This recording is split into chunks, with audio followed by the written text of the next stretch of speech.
are you? So I am back to talk to you guys about keys to success. I think this is probably one of the most talked about things over the last decade or so, with this wave of, um, your 9 to 5 and changing your 9 to 5 and being full time and all of those different things.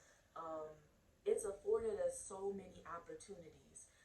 You can literally work almost doing anything and remotely, especially with the pandemic. It has definitely taken that off, just skyrocket.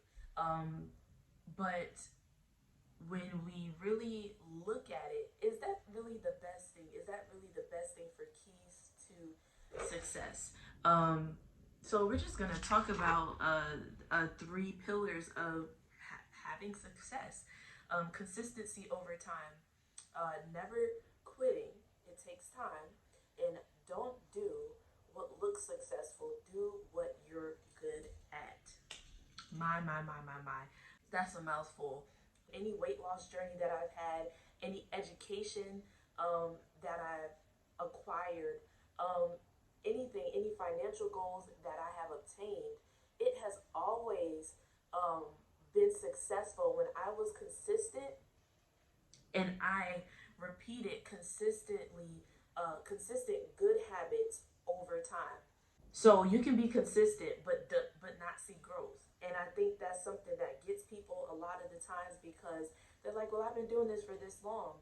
Well, you did it for 5 years, but you negated 3 years of the work because of a bad habit of procrastination or a bad habit of putting others before your work, before you have everything together in your life. It's important to be consistent and not just for consistency's sake. Be consistent because you want to accomplish what you're doing. And once you gain those good habits that bring you success, don't quit. Because even though you're taking 4 steps forward, there might be something else out of your control that knocks you 5 steps back. I think the key is to make sure that you're not the reason that you're getting knocked back negative steps. So, you have a loss in your family, so you're grieving. It knocks you back 10 times, but procrastination didn't knock you back 20 times or 20 steps back, if that makes sense. So I think it's important um, to not quit, to not be the reason. Don't be your own detriment, and don't be the reason why you are pushed back. I think we have so much information, like I said, about how to be successful that we don't know what to do. And I'm an advocate. I'm wave the banner for our previous generations because a lot of times um, people look at what they did and they say, "Oh, well, they didn't teach us this, well, they didn't teach us that." But there's a lot of gold that the older generations have that we just don't have because we're trying to throw away every single thing that they taught us. We're trying to reinvent the wheel. We're trying to say, "Oh, well, what they did didn't suffice because they weren't successful." They knew consistency, they knew hard work, and they understood cause benefit analysis. They understood. That's why they worked the 20-year job to retire, to get the 401k, to so that they wouldn't have to do heavy lifting later, so that you could go get an education, so that you could work flexible hours from home. We build on the backs of those who come before us. So it's important to take the gold nuggets from what they implemented and maybe not the things that they didn't do well, but value the things that they did do well. And I also believe that we see this principle in the Bible. It says, if you are faithful over a few, God will make you ruler over many. But we are literally not even faithful over the few things that are in front of us. We're not faithful over our homes. We're not faithful over our cars. We're not faithful over our money, which, if you have a little bit, if it is the lesser, that is your few.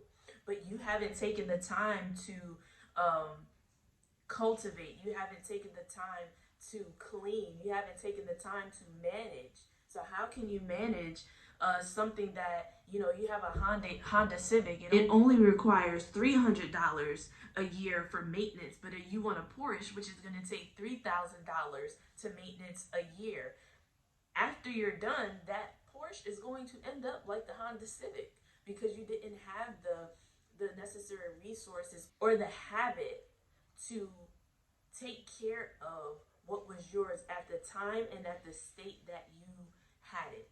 So be faithful over what you have. I'm going to be faithful over these 50 subscribers. If I can't be consistent with 50 subscribers, what am I going to do with 50,000 subscribers? It's not going to happen. And as you can see, even through my channel, even through the times that I've posted, just throughout the different times, it's so sporadic, just through life, just through inconsistency. And I know that had I been more consistent with my channel, I would be much further. But I have no one to blame but myself for not focusing on the things that are important to me, not sticking with it, just letting life happen. So I want to say to you, whatever area that you want to be successful in, that you want to strive for greatness in, that you want to see a benefit in, find a way to manage it. Find a way to have consistent, good habits over time, and don't quit when things that are out of your control knock you down. Don't quit. You have a goal, you have a vision, you have a finish line in mind, so stick to it and keep pressing towards it. Everything that you're doing in your daily life, do something that contributes to that goal, and do something that will benefit you later. So when you look back, you're proud. Typically what we see is, you see all of these successful things. You're on YouTube, you see all of these ads saying, hey, you can be a day trader.